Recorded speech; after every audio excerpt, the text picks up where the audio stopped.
ప్రభువైన యేసుక్రీస్తు నామమునకు మహిమ ఘనత ప్రభావం కలుగునుగాక.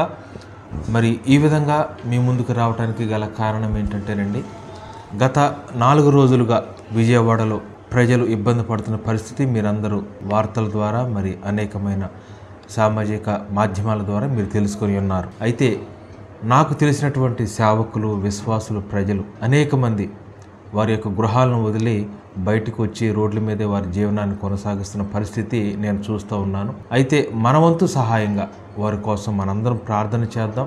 వీలైతే వారిని మీరు ఆర్థికంగా కూడా బలపరచాలని ఈ విధంగా నేను ముందుకు రావడం జరిగింది. దయచేసి వారి కొరకు మీరు ప్రార్థించండి, వీలైతే స్పందించమని ఈ వీడియో ద్వారా మీకు విజ్ఞప్తి చేస్తూ ఉన్నాను. ఎందుకంటే నాకు తెలిసినటువంటి సేవకులు వారి సంఘాల్లోకి మరి నీళ్లు రావటం, వారికి ఉన్న పరికరాలు తడిసిపోవటం, అలాగే వారి గృహాల్లోకి నీళ్లు రావటం, వారికి ఉన్నటువంటి సామాగ్రి సమస్తం కూడా ఆ నీళ్ల పాలు అవటం జరిగింది.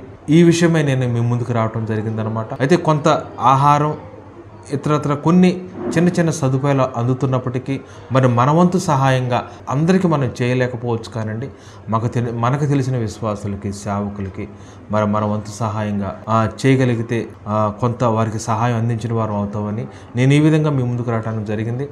దయచేసి మీకు వీలైనంత వరకు మరి ఈ కింద మరి అకౌంట్ నెంబర్ ఇస్తున్నాను, అలాగే మరి ఫోన్పే నెంబర్ కూడా ఇవ్వడం జరుగుతుంది. మీరు స్పందించగలరని మరి నేను మీకు విజ్ఞప్తి చేస్తూ ఉన్నాను. వందనాలండి. Praise the lord.